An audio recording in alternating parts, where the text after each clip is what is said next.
पण नाही आला. बर पण काय 2-4 लोक होती जुनी, बर म्हणजे त्यांनी झुपाय त्यांनी सांगायचं कसं अशी इतकी म्हातारी माणसं. बर त्यात कालव्यात ती गाडी सुटलेली दिसली नाही. तर काय दीर सुटला ना आडवं गेलं. त्याच वेळेस बोलले लय शिवेतल्या हा मांजर आडवं गेले तू चकड घालू एखादं. त्या माणसाच्या दावणीला कोणीही नोकरीला नसताना आज एवढं बडगंज जे कमवलेलं आहे ही यांची इस्टेट टोटल व्हायला. मित्रांनो, व्हिडिओला लाईक करा, महाराष्ट्राची परंपरा आणि संस्कृती या चॅनलला सबस्क्राईब करा, बेल घंटीवरती क्लिक करा, ऑलवरती क्लिक करा आणि सगळ्यात महत्त्वाचा हा व्हिडिओ संपूर्ण बघा. आप्पा, तुम्ही वैयक्तिक असं कधी तुम्हाला अनुभव आला का? वैयक्तिक तुम्हाला कधी गाडी मारायला लागली का मैदानात कोणत्या? जाकणगावच्या मैदानात तुम्ही वैयक्तिक गाडी मारली? हो, ड्रायव्हर नव्हता म्हणताना बसावं लागलं. बर तिथे एक गटाला गाडी हाणली होती. नंतर ड्रायव्हर होता. गटाला बसली गाडी? हा, बसली फायनल घेतली होती. तुम्हाला तो किस्सा जरा आम्हाला सांगा ना प्रेक्षकांना आणि आमच्या. त्याच्यापेक्षा मोठं मैदान म्हणजे पुशेगावचे. बर गाडी घेऊन गेलो आणि गाडी पहिल्याच गटात लागली. म्हणजे गावच्या शेजारी मैदान असल्यामुळे गावचे लोक काही लवकर आले नव्हते. आली नव्हती. बर ड्रायव्हर पण नाही आला. बर पण काय 2-4 लोक होती जुनी, बर म्हणजे त्यांनी झुपाय त्यांनी सांगायचं कसं अशी इतकी म्हातारी माणसं. बर ते आमचे पहिल्या जुन्या वडिलांच्या काळात गाडीवर बसत होते. कैलास श्री रामचंद्र गणू जाधव हा आणि अनिल पवार, शामराव पाटोळे आणि संतोष जाधव, बर एवढी 4च व्यक्ती होते. त्यावेळेस पद्धत अशी होती की छकडं झोपल्यानंतर गोडी खांद्यावर घ्यायची. तर ती गोडी घ्यायला एक माणूस घरी वर उचला, वर उचला. बरोबर. खाली 3च माणसं आलो आम्ही. बर 3 माणसं आल्यानंतर छकडं उचलायला सुद्धा कोणी नव्हतं, छकडं फिरवायला कोण? फिरवायला बी कोणी नव्हतं. बर तर तो म्हातारा माणूस जाधव त्यांनी छकडं ते उचलून बाजूला ठेवला असं आणि बैला तोंड इकडे झाल्यानंतर त्या संतोष जाधव हा आणि अनिल पवार या दोघांनी ती बैल सोडली. हो, राजा आणि बाजा त्या बैलांचं नाव. आणि त्यात गाडी होती मला गलास आणि आमले. ही गाडी म्हणजे अख्ख्या महाराष्ट्राला टप देणार होती. महाराष्ट्रात गाजलेली गाडी. हो, आपल्या पक्कून गॅस टाईट झाल्या होत्या. लेमन होती. ती गाडी तर त्याच तुमच्याच मैदानाला आली, त्याच हो, गटाला. पुशेगावच्या एकाच गटात. त्यात जावेद बाई अशा बऱ्याच 5-6 गाड्या होत्या. बर. आणि ती गाड्या कोणी झोपल्या नाही. त्यामध्ये आमचा ते दोन्ही खंडी खोंड पळणारा उजवीनं बाहेरून टाकला बर आणि डावीनं तो राजा टाकला. बर ती गाडीवर भूतच होतो. समोरची शेजारची गाडी माझ्या 20 फूट जवळजवळ सुटून गेली तरी मला काय माहित नाही. 200-250 बर त्यात कालव्यात ती गाडी सुटलेली दिसली नाही. पण काय धीर सुटला नाही आपला. ना दीड सोडला ना. गाडी सुटली की 100 फुटात ती गाडी धरली, कव्हर केली की वरती गाडी आमची. म्हणजे बैल पळत होती, मी काहीच केलं नाही. बैल पळत होती फक्त म्हणून ती तुम्ही गाडी बसला लागली. गाडीत. हो, गाडीवर बसून. बाकी काय धरायला लागलं नाही, मारायला लागलं नाही, काय नाही. करायला लागत नव्हतं. आपल्या मनानं दोन्ही आपल्या बैलांनी मनानंच स्पीड बैल धरलं पळत होती. आणि गट पण पास केला. पास केला. हो, किती सालचं मैदान ते? 3 साली 2003 ला पुशेगाव मैदान. नामांकित मैदान आहे पुशेगावचं. पुशेगावच्या यात्रेचं गटात गाड्या नामांकित होत्या का त्यावेळेस? नामांकित. आता हीच गाडी 1 नंबर करत जाईल तिथं महाराष्ट्रात हीच गाडी आहे. फेमस गाडी होती. फेमस गाडी होती. बरं. हो, तुमच्या आठवणीतले आबा किस्से सांगा की आम्हाला, काय जरा मजेदार किस्से मैदानातले किंवा असे घरचे सहकाऱ्यांच्या वर झालेले काही आठवत असले तर किस्से सांगा की आम्हाला, गमतीदार जरा असं.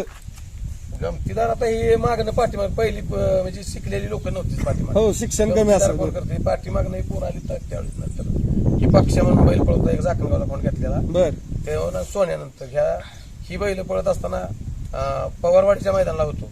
तिथं पोलीस आले आणि तिथं मैदानच बंद पडलं. आणि आमच्या घरी मुंबईवर येत होती. त्यांनीच मला विचारलं की शर्यत करताय का? तर म्हणलं आवाज आपण एकातली माणसं कशाला असं हसत असं नाही, म्हणजे तुमच्यावर शर्यत करायची. बर हो, तर पोरं मी म्हणली करूया शर्यत. मग त्या टायमाला पुशेगावचा शंभू म्हणून बैल एक बापूड असायचा कान कातरा, त्याच्याबरोबर एक शर्यत केली मजानं केली गमतीनं. तर ती शर्यत आपण केली. बर म्हणजे तो बैल बी पळायचा का नव्हता. ती शर्यत काढायची की 1 नंबरची गाडी मारली तर बिनजोड. कधी झालं ते? ती 15-16ची गोष्ट आहे, मागणं पाठीमाग. बर म्हणजे बंदीच्या काळातच झालं. बंदीच्या काळात तोच बैल माझ्याकडे बिनजोडला पळत होता. बिनजोडला. हो, बर. आता तुमचे सहकार्य ते सहकार्यांची नावं सांगा की आम्हाला. एक शामराव पाटोळे, शंकर ड्रायव्हर, बर मुस्ताक भाई, तानाजी पाटोळे, बबन शिंदे, गणपत माने, प्रकाश मोहिते, बंडा जाधव गाडीवर ड्रायव्हर. बर बर. हा, हो, बरेच सहकार्य आहेत तुमचे त्या काळातले, अजून तुमच्यावर आहेत. अनिल पवार सहकारी सर्व तुमच्यावर अजून आहेत. बर, तुमची मुलं पण आहेत पाठीमाग. पाठीमाग आता ती पवार बारक एक त्यात नादात शिरलंय. बर, करायचंच मग ते नको म्हटलं तरी. त्यांचं नाव सांगा, तुमच्या दोघांची नाव सांगा आम्हाला. शिवराजे पगडगे, तुमचं सांगा ना. तुम्हाला दोघांना पण आवड आहे का त्या दोघांना बैल आवड आहे. बैलगाडी शर्यतीची? आणि मोठा आहे तो काय ह्या क्षेत्रात नाहीच म्हणतो, करायचं नाही. मग त्याला आवडत तो बाहेर नाही. आहे. बर, म्हणजे तुमची परंपरा आबाद चालू आहे आप्पा अजून. हा बर आता तुम्ही सहकारी म्हणला जे नवीन सहकारी आले आतापर्यंत तुम्ही त्यांचे अनुभव काय घेतले नवीन मध्ये आला त्यानंतर? त्यांचा अनुभव असा की हा माणूस अपंग असताना आज ह्या माणसाच्या घरी एवढी बैल होऊन गेली की ह्यांच्या वडिलांच्या काळापासून आजोबांच्या काळापासून बैल यांच्याकडे आहे. आज यांच्या वस्तीवर आलो की यांची बैल दिसायची आम्हाला. आम्हाला पण असं वाटायला लागलं की यार ह्यो अपंग माणूस असून जर एवढी बैल तयार करत असेल, आज ह्या माणसानं सगळं गेलेलं ह्या माणसानं वैयक्तिक अपंग असून सगळी इस्टेट ही बैलांच्या जीवावर कमवली. म्हणजे टोटल शेती बैलांच्या जीवावर परत कमवली. त्या माणसानं आज सगळ्यात जवळपास 100 ते 150 बैल विकलाय मुंबईवाल्यांना आणि टॉपचा बैल एकही बैल फेर नाही ह्या माणसाचा. आणि इथं खटाव तालुक्यात जर कुणाचं नाव घेतलं जातं तर विजय ग्रुप म्हटलं की टोटल मुंबईवाली इथे येतात. आता तुम्ही बघितलं मागाशी आपण इंटरव्ह्यू घ्यायच्या आधी येऊन गेली. तर ह्या माणसाचा इतिहासच असा आहे की जवळपास ह्या माणसानं 150 बैल त्यांना दिलेली आणि टोटल मुंबई मालकांच्याकडे ह्या माणसाचा कॉन्टॅक्ट नंबर आहे. आणि अखंड महाराष्ट्रात कुठूनही पहिलं ह्या माणसाला कॉल येतो की बाबा खटाव मध्ये असा बैल आहे बाबा, काय करू घेऊ का आम्ही. जरी एखाद्याचा बैल गावातला विकायचा झाला तरी ह्या माणसाला फोन आल्याशिवाय तो बैल विकला जात. जर तो बैल पळतच असेल तर ह्या माणसापासून घ्यायचं असं की अपंग असताना एवढं या माणसानं करून दाखवलं. त्यांचीच ऊर्जा घेऊन आम्ही बैल आता पाहिजे. म्हणजे आम्ही नवीन ह्या क्षेत्रात. बरोबर. आता माझी 2 बैल होऊन गेली. त्यांच्याच बैलांबरोबर पैर करायचं. हे शामराव सहकारी हे ड्रायव्हर वगैरे यांच्या बरोबर आम्ही बैल पळवलेली आहेत आमची. पण ह्या माणसाचा बोध घ्यायचा झाला तर अख्ख्या महाराष्ट्राने ह्यांच्याकडून शिकलं पाहिजे की आज अपंगत्व असून ह्या माणसाच्या दावणीला कोणीही नोकरीला नसताना आज एवढं बडगंज जे कमवलेलं आहे ही यांची इस्टेट ती टोटल बैलांच्या जेव्हा कमवली. बैलांच्या टोटल यांच्या यांच्यात कोणी नोकरीला नाही. स्वतः मालक बैलांच्या जीवावर पहिल्यापासून वडिलांपासून आतापर्यंत आजही यांच्यात कोणी नोकरीला नाही. अजूनही परंपरा चालू आहे बैलगाडी. आणि टोटल शेतीच्या जीवावर आणि बैलांच्या जीवावर सगळं या माणसानं कमवलेलं आहे. तुम्ही काय सांगाल, काय अनुभव तुम्हाला किस्से या मैदानातले किंवा वैयक्तिक आप्पांच्या बद्दल? सुंदर बैल एक होता तिकडे वाघवाडीतून घेतलेला, वाघवाडीतून जो घेतलेला तो बैल रेस आम्ही 2 वर्ष सलग एक ही रेस हरली नाही. बर. बाहेरून पब्लिकला पळायचा बैल, बाहेरून आला की रेस आपलीच समजायची की रेस केलीच. एवढा तुम्हाला परफेक्ट अनुभव विश्वास होता की करणार नाही की अशी बाहेरून घालवली बैल कधीच नाही. आप्पांच्या बरोबर तुम्ही आता बरेच वर्ष झाला आहे. 2002 पासून आहे. बर. आप्पांचे तुमचे संबंध पहिल्यापासून चांगले आहेत, अगदी घरगुती संबंध आहेत. आप्पांचे वैयक्तिक आलेले अनुभव काय तुम्हाला? वैयक्तिक म्हणजे काय नडी अडचणीला एकमेकांच्या बोलणं किंवा अड्ड्यात सहकार्य करणं, चांगले संबंध. दोस्ती दुनियेतले राजा माणूस म्हणू आपण त्यांना. राजा म्हणजे माणूस की जपली अजून आप्पांनी. त्याला 100% मदत करायची. कोणी असू द्या, ओळखीचा असू द्या नसू द्या, सर्वांना मदत करायचं काम आप्पांचं. मुस्ताक भाई तुम्ही काय सांगाल, तुमच्या आठवणीतले काय किस्से?